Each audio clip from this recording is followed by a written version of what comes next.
Pas mal de choses. On est tombé sur une équipe dominante qui a beaucoup de possession de balle, qui vous use de par sa possession et qui a une très grosse maîtrise technique. Je pense que nous a manqué un peu d'agressivité pour se mettre au niveau, pour essayer de les gêner dans leur maîtrise. Et après, nous, quand on avait le ballon, d'avoir une meilleure maîtrise technique.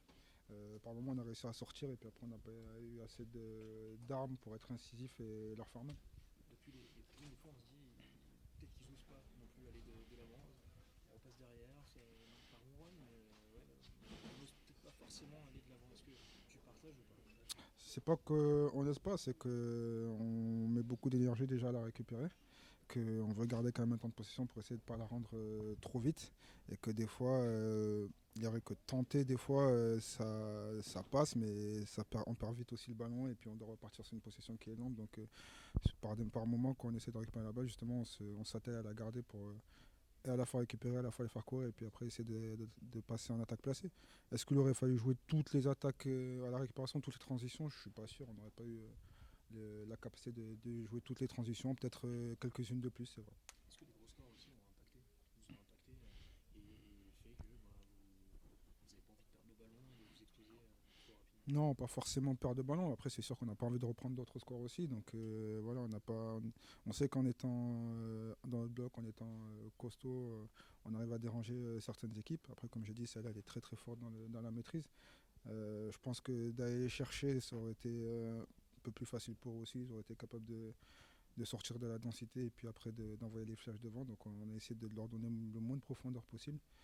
Et après, ça reste difficile. On prend un but en première mi-temps qui les met dans le confort forcément après parce qu'ils ont plus de temps pour garder la balle. Ils n'ont pas besoin d'aller marquer le but. Puis après, il y a cette situation de penalty où je passe trop aussi à penalty qui nous coupe les jambes aussi. On a l'impression que vous avez beaucoup respecté à chaque faute, les relevés, s'excuser. Enfin, je sais pas si tu comprends ce que je veux dire. Je comprends, je comprends. Après, j'aime pas quand on dit ça parce que voilà, c'est pas. Enfin, moi, je les idolâtre pas, je les adore pas et tout, hein, mais c'est vrai je pense que j'essaie de me mettre à votre place. C'est vrai que depuis les tribunes, on a pu penser qu'on était toujours un peu loin, qu'on y allait toujours à petits pas. Il faut savoir aussi que, de par leur maîtrise technique et le fait de leur position, on était toujours un peu loin, ce qui était difficile de pouvoir leur mettre des coups. Toi qui as un genre d'expérience justement sur les pénaltys, il y en a beaucoup maintenant. Mm.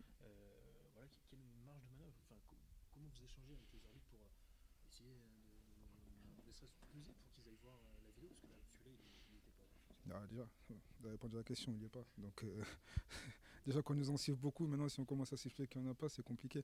On n'a pas de marge de manœuvre pour leur parler. Honnêtement, on ne peut pas leur parler par rapport à ça. Et ils ne peuvent pas aller voir la vidéo, ils sont obligés d'être appelés. C'est la règle. Donc on peut aller les voir et leur gueuler 100 fois dessus. Tant qu'on les a pas appelés, ils n'iront pas la voir.